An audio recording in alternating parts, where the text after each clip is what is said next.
नमस्कार, मैं हूं निकिता और आप देख रहे हैं सत्यहिंदी.com। चलिए एक नजर डालते हैं अब तक की सुर्खियों पर। कांग्रेस सांसद राहुल गांधी ने महाराष्ट्र के अमरावती में शनिवार को एक चुनावी रैली को संबोधित करते हुए प्रधानमंत्री मोदी पर सीधा हमला बोला।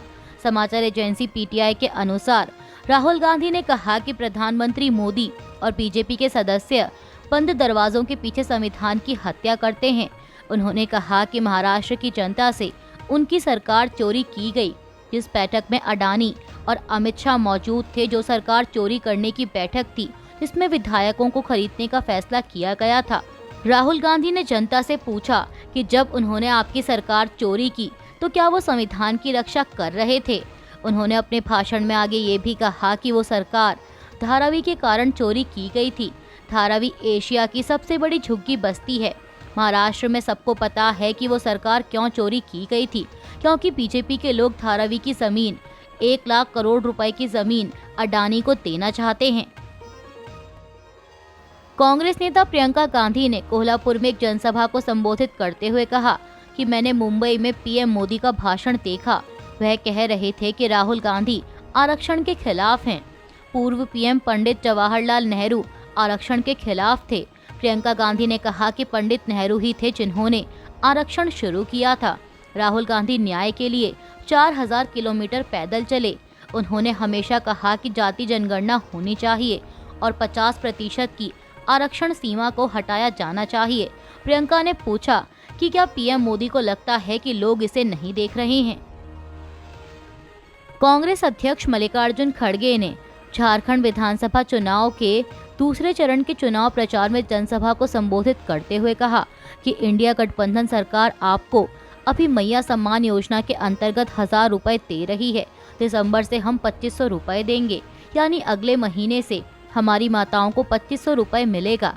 इसलिए आप इंडिया गठबंधन सरकार को फिर से हुकूमत में लाओ। हर एक को 5 किलो राशन की जगह 7 किलो राशन दिया जाएगा।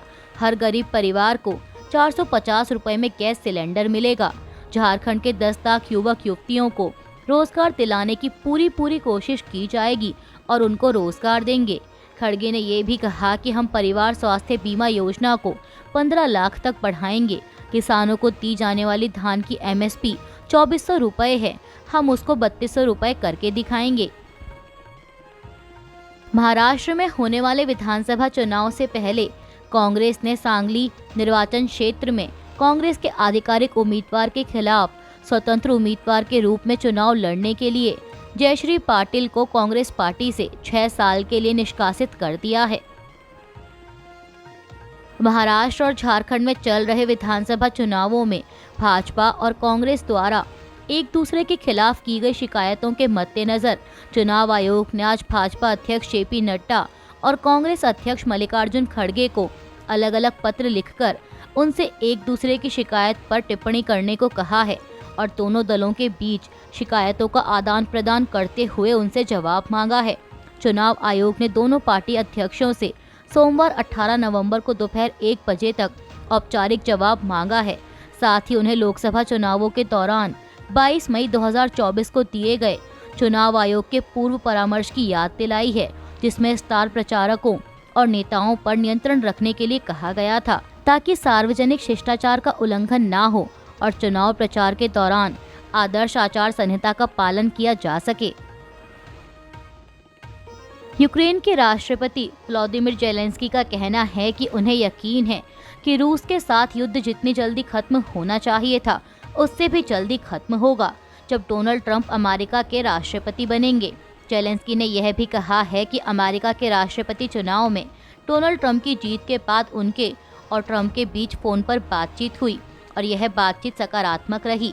हालांकि जेलेंस्की ने इस बारे में कुछ नहीं बताया कि क्या ट्रंप ने रूस के साथ संभावित बातचीत पर कोई मांग की है, मगर जेलेंस्की ने कहा कि उन्होंने ट्रंप से ऐसा कुछ भी नहीं सुना है जो यूक्रेन की स्थिति के विपरीत हो। गौरतलब है कि ट्रंप लगातार यह कहते रहे हैं कि उनकी प्राथमिकता युद्ध समाप्त करना और उसे रोकना है। शिरोमणि अकाली दल के अध्यक्ष सुखबीर सिंह बादल ने पार्टी की वर्किंग कमेटी से इस्तीफा दे दिया है और अब इसके बाद पार्टी में नए अध्यक्ष के लिए चुनाव किया जा सकेगा।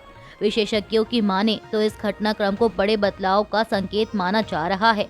सुखबीर सिंह बादल ने अपने कार्यकाल के दौरान पार्टी के सभी नेताओं और कार्यकर्ताओं का उनके नेतृत्व पर भरोसा जताने और सहयोग करने के लिए धन्यवाद दिया।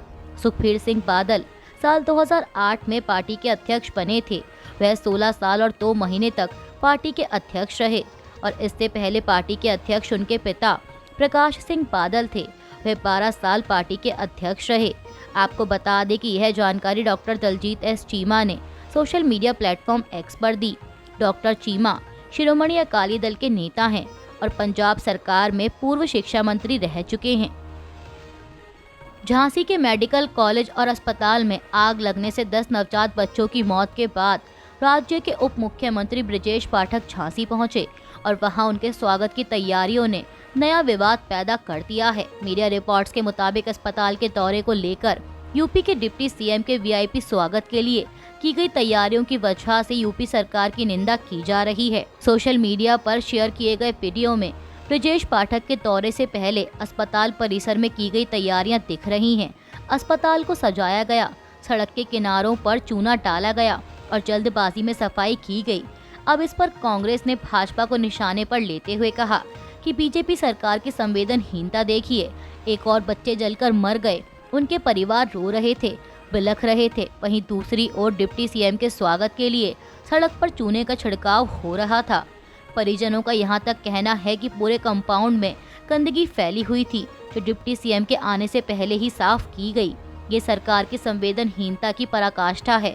बच्चे जलकर मर रहे हैं और ये सरकार चेहरा चमकाने में लगी है। शर्मनाक। वहीं राज्य का स्वास्थ्य विभाग संभालने वाले ब्रजेश पाठक ने उनके लिए अस्पताल में की गई तैयारियों पर निराशा व्यक्त की।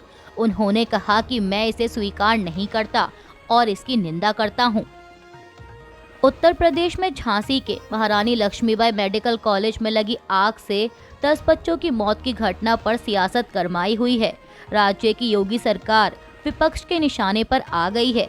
इसी कड़ी में समाजवादी पार्टी प्रमुख अखिलेश यादव ने एक्स पर लिखा कि झांसी मेडिकल कॉलेज में आग लगने से 10 बच्चों की मृत्यु एवं कई बच्चों के घायल होने का समाचार बेहद दुखद एवं चिंताजनक है। सबके प्रति संवेदनात्मक श्रद्धांजलि। उन्होंने कहा कि आग का कारण ऑक्सीजन कॉन्सेंट्रेटर में आग लगना बताया जा रहा है। ये सीधे सीधे चिकित्सीय प्रबंधन व प्रशासन की लापरवाही का मामला है या फिर खराब क्वालिटी के ऑक्सीजन कॉन्सेंट्रेटर का। इस मामले में सभी जिम्मेदार लोगों पर दंडात्मक कार्रवाई हो। अखिलेश ने सीएम योगी पर निशाना साधते हुए आगे लिखा कि मुख्यमंत्री जी को चुनावी प्रचार छोड़कर, सब ठीक होने के झूठे दावे छोड़कर स्वास्थ्य और चिकित्सा की बदहाली पर ध्यान देना चाहिए। अखिलेश ने कहा कि आशा है चुनावी राजनीति करने वाले पारिवारिक विपदा की इस घड़ी में इसकी सच्ची जांच करवाएंगे। सपा प्रमुख ने मांग करते हुए कहा कि सबसे पहले यूपी भाजपा सरकार समस्त झुलसे बच्चों के लिए विश्व स्तरीय चिकित्सा व्यवस्था उपलब्ध कराए और जिन्होंने अपने बच्चों को खोया है उन समस्त शोक संतप्त परिवारों को 1-1 करोड़ संवेदना राशि दे। झांसी मेडिकल कॉलेज की घटना पर राज्य की पूर्व मुख्यमंत्री और बसपा प्रमुख मायावती ने प्रतिक्रिया देते हुए कहा कि यूपी झांसी के महारानी लक्ष्मीबाई कॉलेज में आग लगने से 10 नवजात बच्चों की मौत की अति दुखद घटना से कोहराम व आक्रोश स्वाभाविक है। उन्होंने कहा कि ऐसी घातक लापरवाही के लिए दोषियों को सख्त कानूनी सजा जरूरी है। ऐसी घटनाओं की भरपाई असंभव है, फिर भी सरकार पीड़ित परिवारों की हर प्रकार से मदद जरूर करे। झांसी मेडिकल कॉलेज की घटना पर लोकसभा में नेता प्रतिपक्ष राहुल गांधी ने कहा कि झांसी मेडिकल कॉलेज में हुए दर्दनाक हादसे में कई नवजात बच्चों की मृत्यु और घायल होने की खबर से बेहद दुखी हूं। पीड़ित परिवारों के प्रति अपनी गहरी संवेदनाएं व्यक्त करता हूं। राहुल गांधी ने आगे सवालिया लहजे में कहा कि उत्तर प्रदेश में एक के बाद एक हो रही इस तरह की दुखद घटनाएं सरकार और प्रशासन की लापरवाही को लेकर कई गंभीर सवाल खड़े करती हैं। कांग्रेस नेता ने मांग की कि सरकार सुनिश्चित करे घायल बच्चों का बेहतर से बेहतर इलाज हो और साथ ही इस दुखद घटना की तुरंत जांच कराई जाए और दोषियों के खिलाफ सख्त कानूनी कार्रवाई हो।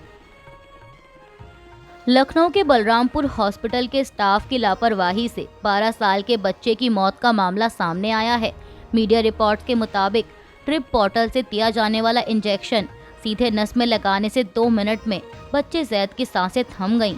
यूपी के सबसे बड़े अस्पताल में आया ने इंजेक्शन लगाया, जो लापरवाही का सबसे बड़ा उदाहरण है। घटना के वक्त मृतक की मां तबस्सुम मौके पर मौजूद थीं। उन्होंने इंजेक्शन देने के बाद हॉस्पिटल स्टाफ से बच्चे को देखने की मिन्नतें की, लेकिन किसी ने कुछ नहीं किया। मृत बच्चे की मां तबस्सुम ने अस्पताल के स्टाफ पर लापरवाही का गंभीर आरोप लगाते हुए दैनिक भास्कर को बताया कि मेरे बच्चे की मौत के बाद सभी डॉक्टर पहुंचे, जब तक उसकी सांसें चल रही थी तब कोई उसके पास नहीं आया। फॉर्मेलिटी के लिए उसे आईसीयू और वेंटिलेटर पर ले जाया गया था। तबस्सुम ने कहा कि मुझे पता था कि वो जा चुका है और अब नहीं लौटेगा। देश का पूर्वोत्तर राज्य मणिपुर एक बार फिर हिंसा की आग में झुलसता नजर आ रहा है। ताज़ा मीडिया रिपोर्ट्स के मुताबिक असम सीमा के पास मणिपुर के हिंसाग्रस्त सीरीबाम जिले में शुक्रवार की शाम एक महिला और 2 बच्चों के शव बरामद किए गए। ये शव जिले के जीरीमुख गांव के पास जीरी नदी में तैरते हुए मिले। आपको बता दें कि पिछले सोमवार 11 नवंबर को सीरीबाम के बोरोबेकरा थाना क्षेत्र में सीआरपीएफ के साथ हुई कथित मुठभेड़ में 10 आदिवासी युवाओं की मौत हो गई थी। सुरक्षा बलों के अनुसार मारे संदिग्ध चरमपंथी थे और इसी दिन शाम को जानकारी सामने आई कि बोरोबेकरा थाना के पास स्थित एक राहत शिविर से एक ही परिवार के 6 सदस्य लापता हो गए थे। इनमें एक 60 साल की एक बुजुर्ग महिला समेत 3 महिलाएं और 3 बच्चे शामिल थे। अब इसके 5 दिन बाद यानी कल शुक्रवार को एक महिला और 2 बच्चों के शव बरामद हुए। स्थानीय मीडिया रिपोर्टों में कहा गया है कि ये शव लापता लोगों के ही हैं, लेकिन पुलिस ने कहा है कि शवों की अभी पहचान नहीं हुई है। मणिपुर में एक बार फिर तनावपूर्ण होते हालातों के बीच गृह मंत्रालय ने निर्देश जारी किए हैं। पीआईबी की प्रेस रिलीज के मुताबिक गृह मंत्रालय द्वारा सुरक्षा बलों को मणिपुर में व्यवस्था और शांति बहाल करने के लिए आवश्यक कदम उठाने के निर्देश दिए गए हैं। प्रेस रिलीज में ये भी कहा गया है कि पिछले कुछ दिनों से मणिपुर में हिंसा तेज हो गई है। संघर्ष में दोनों समुदायों के सशस्त्र उपद्रवी हिंसा में लिप्त रहे हैं। इससे दुर्भाग्य से लोगों की जान चली गई और सार्वजनिक व्यवस्था में बाधा उत्पन्न हुई। गृह मंत्रालय ने कहा है कि हिंसक और विघटनकारी गतिविधियों में शामिल होने की कोशिश करने वाले किसी भी व्यक्ति के खिलाफ सख्त कार्रवाई की जाएगी। प्रभावी जांच के लिए महत्वपूर्ण मामले एनआईए को सौंप दिए गए हैं। इसके अलावा इस प्रेस रिलीज में आम जन से शांति बनाए रखने, अफवाहों पर विश्वास न करने और सुरक्षा बलों का सहयोग करने की अपील की गई है। अभी के लिए बस इतना ही। बाकी की खबरों के लिए बने रहिए सत्यहिंदी.com के साथ।